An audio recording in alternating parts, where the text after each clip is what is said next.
Hey guys, welcome back to part 3 of my gear videos. And today we're going to be looking at the helmet setup that I use for, tactical and hunting usage. Uh, yeah, guys, let's kind of jump right in. And by the way, thank you guys for the ones that have already been subscribed. And we are a new channel; we're still growing. And for those of you who have subscribed and who do follow me and who watch the videos, I definitely appreciate it, guys. Thank you guys so much. So yeah, let's kind of just jump right into it. The helmet itself, I use this helmet primarily for like hunting, um, and mainly I just use it for my night vision. But the helmet that I'm using right now is it's uh, it's a bump helmet by Team Wendy, and I know there's a lot of debate on the internet or everywhere over which one's better, ballistic or bump. Should I use this helmet or that helmet? Uh, we're not here to get into that debate. I own both. Obviously, I own this bump helmet, and then I do own a ballistic helmet from Team Wendy. And I can tell you, just for my usage, for my practical usage, I overall like 9 times out of 10, I'm always using the bump helmet. Pretty rarely will I throw on the ballistic helmet, but yeah, most of the time I'm using the bump helmet. And looking at it, and like I said, the helmet cover itself is from Team Wendy. The railing is the Team Wendy, the 3.0 rail system, and it's got the Picatinny up here in the front. And one of the biggest cons that I have with Team Wendy, their railing systems are proprietary.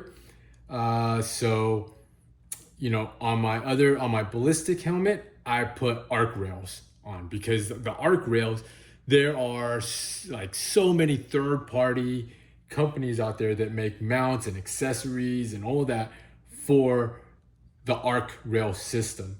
And for the Team Wendy side of it, you kind of got to jump through some hoops to actually find mounts and accessories for the Team Wendy rail system. Granted, I don't have that much on here in terms of, I'm not using that much. And generally, you don't really want to use too much on the rails. The Peltor mounts are also from Team Wendy, and I tried to use some of the other third party Peltor mounts that fit for Team Wendy, but they just don't fit right. I don't know, they just wiggle too much. They just don't feel the same quality that the ones from Team Wendy actually feel. You can, for me personally, I can feel a difference. Okay, and to me there is a difference, and that's why overall I ended up going with the Team Wendy Peltor mounts. Moving on here, this is it's a made in China fake Surefire. I think this is the fake Surefire Scout Vampire. And I did do a review comparing the China one to the actual one that's on my rifle, because I do have a genuine Surefire, and I put that one on my rifle because of the recoil. And here, this one, the actual Surefire one, that's like, somewhere between $200 to $300. For me personally, I spent more because I bought the entire set with the pressure pad and the tail cap and all that stuff. So all in all, I spent more than that. But just the light by itself, just the Vampire light, and a genuine Surefire, you're looking at somewhere between $200 to $300, maybe more. But this one from China is like $60. So I mean, for something that's just going on my head, and something that I'm just kind of using occasionally just to look around when I'm under night vision, this works just fine. And it does the same thing. And you've got the white light, and you've also got the IR and you can just pivot that, and it works really easily. And you just hit the little pressure switch in the back, and you can keep it constantly on. Holding that onto my helmet, I'm using this mount that I bought from Amazon and it's from a company called Monstrum. You can see their branding here. But what I really like about this particular mount is the fact that you can loosen it here with that little hex screw, and you can kind of pivot it. And it really allows you to get it as close to your helmet as possible. I know a lot of the other mounts that I looked at, it would just be a straight 90 degrees, and it would just kind of be out here a little bit too much, the light. So I wanted something that would kind of hug the helmet a little bit closer, and this mount did that trick, and I really appreciated that mount. And it only takes a one Picatinny rail space, so I put it right here in the middle. The Team Wendy one has 1, 2, 3. So it sits right there in the middle, which is, just fine. It's perfect for me. And by the way, I did test it. This mount does actually work for the genuine Surefire as well as obviously it works for the knockoff one as well. Moving down here, let's look at the Peltors. So the Peltors, these are the Contact 5s, and in terms of like hearing protection, the Peltors, they're pretty awesome. I do really like them. I haven't had really any negative experiences with the Peltors. Sometimes they can amplify sounds a little bit too much, but overall, I mean they're pretty solid for what they are. They've got 5 volume settings. 3 is kind of like normal, and then you've got 4 and amplifies the sound a little bit more, and then you've got 5, which amplifies it pretty significantly when I'm walking around, especially when I'm out hunting and I turn these on number 5. You can hear everything, and sometimes it's a little bit too much. It's a little bit kind of overwhelming for all of your senses, because you're picking up on all the as you're walking, your feet are pushing the brush and pushing the grass, and you can hear that grass rubbing up against your pants. And sometimes, like I said, it's a little bit it's a little bit too much. So usually I keep it at 3. Sometimes I'll bump it up to 4, but usually I'll keep it at 3. Settings 2 and 1, and then completely silent. Those are used for if you're in a noisier environment and you really want to turn it down and get less sound into your ear. But yeah, overall, I do really like the Peltors. The brand. I've tested other hearing protection, and I mean they're okay, but these are a little bit expensive. They're not the most expensive ear pro. They're not the cheapest ear pro. They're kind of right there in the middle, and they do a good job for what they're intended to do. And for me, and then also here, we've got I've got a comm wire coming into here, and I've got it going this way and running into my helmet system. And what I have that connected to, it's connected to a 3.5 millimeter audio jack, audio cable. Real quick, and let's touch back on them real quick. The Peltor mounts from Team Wendy. What I like about them is that you can kind of bump them out, and they kind of push out like that. They click out. Really nice. And it gives you that extra room to, it allows you to easily put the helmet on and take it off a little bit easier. And while your helmet's on, sometimes it does get a little bit sweaty on the inside. So you want to be able to kind of give your own ears some kind of ventilation. So being able to pop out your ear probe like that is pretty nice. I didn't really touch on the cam system. The inner cam system, the strap system from Team Wendy, quite amazing, very comfortable, pretty amazing. But yeah, so going back to the comm wiring here, I've got that running into the helmet, and I've got that kind of strung around here and run through and run underneath the padding. And that is connected to this little, let me turn it on so you guys can see the little light, the blinking light. that is connected to the Bluetooth dongle that I have here. And that Bluetooth dongle, it allows me to, yes, I can connect my phone to it, but I don't connect my phone to it. What I usually connect it to is this. And this is my Garmin Rhino 750, and it's a GPS unit. In addition to it being a GPS unit, it's also a radio, and it has Bluetooth functionality. So I'm able to get incoming transmissions from this device into my EarPro through this Bluetooth dongle, okay? And if you don't know, if you don't own one of these, for those of you who do own one of these, let's put it like that, you will know how difficult it is to actually find a Bluetooth dongle that actually connects to this. For some reason, I don't know why, but Garmin makes it extremely, extremely difficult to connect other Bluetooth dongles, Bluetooth devices to this GPS, to this radio system. I don't know why. Garmin, if you're listening, please do some software updates. Please try to fix this, find a better solution, okay? But yeah, after months of searching and 20, 30 different dongles on Amazon, I'm sorry, Amazon, by the way, I finally found this dongle, okay? And this dongle, it connects to the GPS, to the radio, and it frees up, it allows me to not have to run wire from my Peltors directly into here. Because for me, that would always be something really, really annoying for me personally.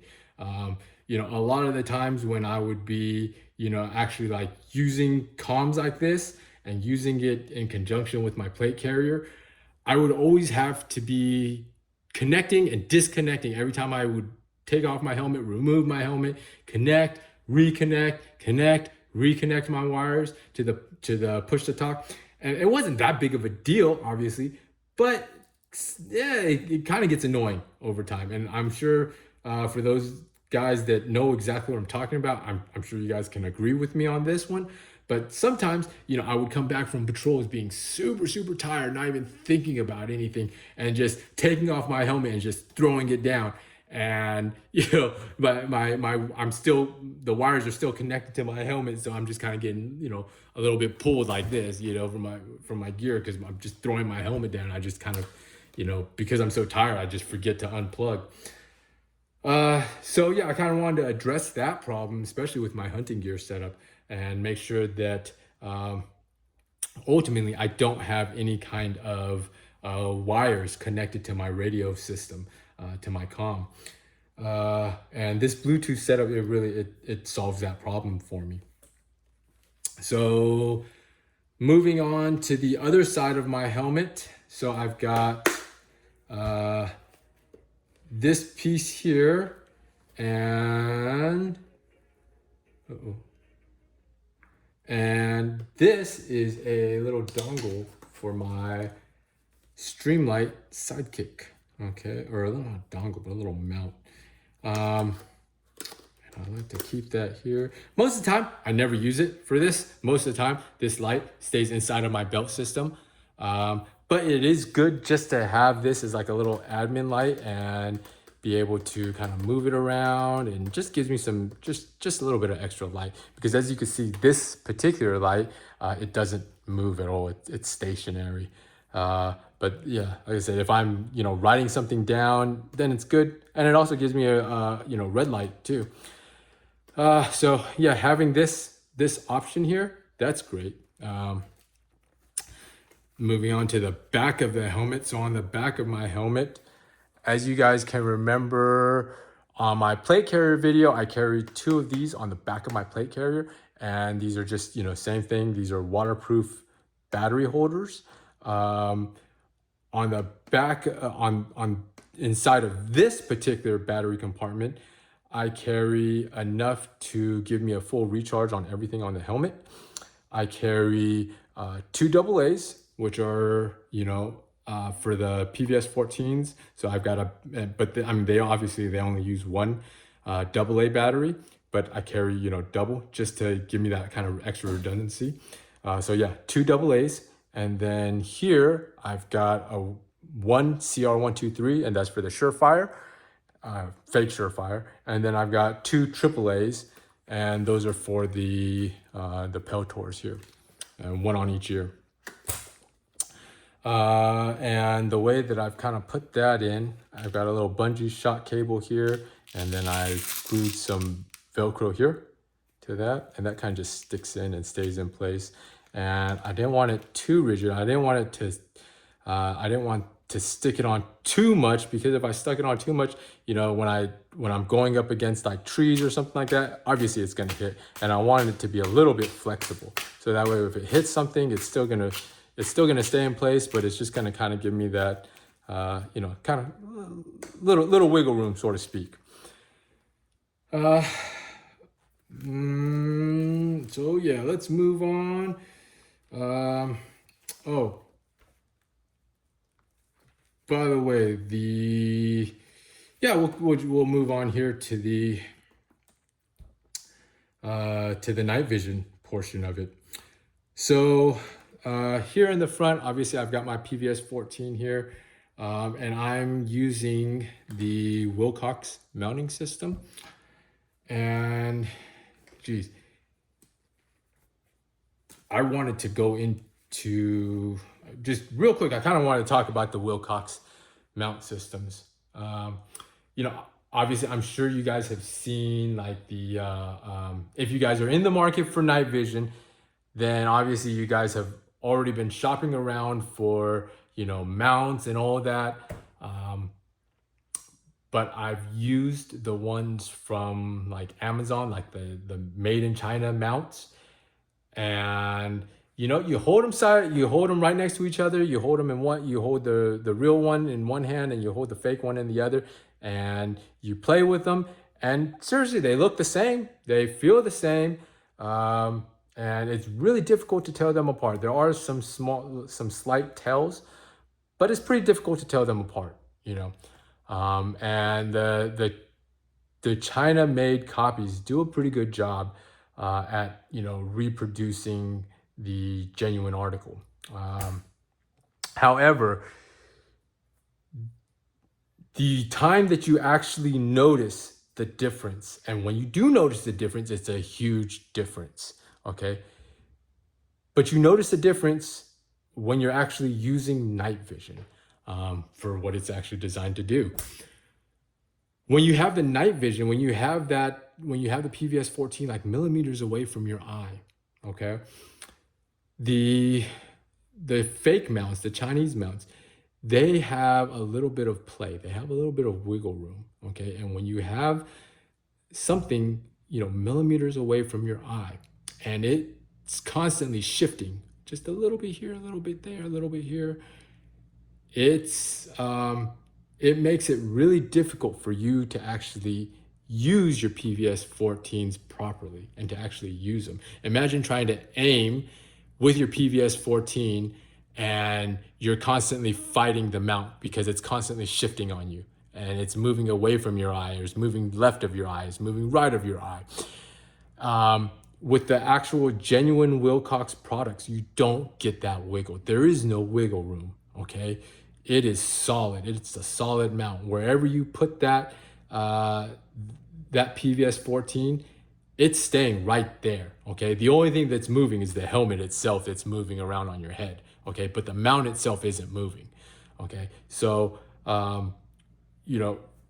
good example, again, if you're driving, you don't want that wiggle room. You really don't. You want it to stay as, close to your eye, and you want it to stay on that eye, on the center of your eye as much as possible. And the Wilcox mount does that, and the Chinese mounts, like I said, they move. And if you're driving, you're doing anything like that, maybe even you're patrolling at night, and you're going onto some, slippery terrain, some rocky terrain or something like that. You don't want to constantly be, grabbing your night vision and shifting it here, shifting it left, shifting it right. You don't want to be doing that. So Yeah, but like I said, that's what you're paying. That you're paying double, you're paying triple the price of those, knockoff mounts. But that's what you're paying for. You're paying for that quality machine work, that precision machine work. Okay, and to me, I can tell you, it's worth it. And if you're already going to spend, a few $1,000s on the night vision, just pony up, buy, spend the extra, and get a proper mount for it. So yeah, that's enough on that. Uh, this right here, this is my kind of a dummy cord, and this is by a company called Gearkeeper. I'm sure you guys have seen these, but these are retractable. And I got this specific one because it is a stainless steel cable. They do make other ones that are like nylon and stuff, but I'm going through some heavy brush, and I've kind of always been a little bit paranoid that as I'm going through the heavy brush, that's maybe like some trees or something like that is going to come by, and maybe like, over time kind of wear down that nylon rope and cut it, and I won't even realize it. But so yeah, that's why I really wanted a steel rope on this, steel cable. But the way it attaches, you got that here, and you got a little male clip on this side, and pretty easily just come back in and hook back in, and it doesn't interfere with moving it up, bringing it down, does all that. But yeah, if you don't have a dummy cord on your PVS 14, you should get it. You should do that, because most likely the PVS 14 is going to be one of your most expensive, most valuable pieces on your kit. And night vision allows you to fight the other 12 hours of the day. So it's a pretty important, it's a extremely important piece of your kit. So it only makes sense to at least do the minimum, which is just dummy cord it. Okay, you don't want to lose your night vision. So yeah, that kind of sums that up. Something else that on a kind of like a side note here, as you can see here, I am a veteran of the GWAT, Global War on Terrorism. And one thing I always keep in my helmet, inside of my helmet, that I always store inside of my helmet like this, is these things called a Shemagh. I think that's how you say it in Arabic. But there are so many amazing usages for this. This one is the actual one that I actually acquired while I was in Iraq. Thank you, Mr. Iraqi guy, if you are listening. But yeah, over time I've used this quite often, and over time it's kind of gotten beat up a little bit, and I've had this for many years. You can see little cigarette holes kind of developing now, and I kind of wanted to just retire it because now it's got more sentimental value than it actually has. I just don't want to take it out in the field anymore. I don't want to actually like use it the way I used to.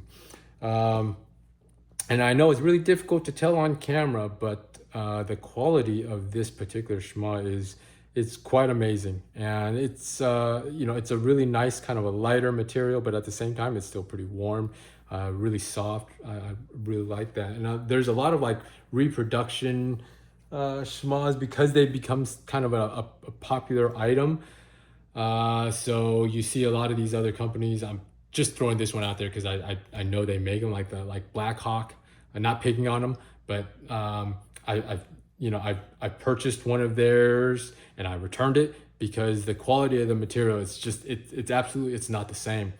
And it's really thin, and it's not even close to being the same. They get the colors and stuff like that, and they make it try to look nice. And actually, this part is not even stitched on. Most of the time, it's kind of just printed on some of the cheaper reproduction ones. But this one I bought from Amazon from a company called like Combat Flip Flops, and they get these from Afghanistan. So the quality the material, the softness, it's pretty much it's on par. It's the same. It's the same thing. I mean, you know, like I said, they get them made in Afghanistan, so I mean, they already know how to make them out there. So, uh, yeah, it's not like you gotta teach. You know, no offense, you gotta teach some other other cultures, other people how to make them, and then they make them out here. They make them in a different country and then ship them out here. But at least here they were actually made. This one was made in the Middle East, so they already know what they're doing. But yeah, this one, the quality it's pretty much the exact same. So I really like this one. The material is really nice. But yeah, so many usages for this particular piece of gear. So I always carry it with me. It's always good to protect my neck from like bugs. It's good to protect my face from like little dust or even bugs too. You can use it to filter water. You can use it to wipe the sweat off your face. You can use it as a blanket. You can use it as a pillow. I mean, there are tons of usage for a Shemagh, even though it seems like just a simple piece of cloth, but there's so many usages for it. But yeah, anyways, guys, that's like a kind of a quick rundown of my helmet setup. And by the way, guys, like I said, the people that have already, subscribed to my channel, the people that have already kind of watched my videos, liked my videos, shared my videos, I really appreciate it. Okay, I'm a growing channel, trying to grow this channel. We're still a young channel, and all the support that I get from you guys, man, I really appreciate it. All that feedback I get from you guys, I really appreciate it. So yeah, please like, share, and subscribe. If you guys have any questions on any of the pieces, any of the products I've used on here, or any of the ideas that I have for this setup, please leave them in the comments, and I will, I'll answer them the best I can. Anyways, guys, thanks again for watching, and also stay tuned for next week. Next week, I'm gonna be doing the number 4 video, and that's going to be on my rifle setup, and I'll kind of go into depth on some of the products and different pieces that I use on that as well. So yeah, stay tuned, guys. Please like, share, and subscribe, and thanks for watching. Bye.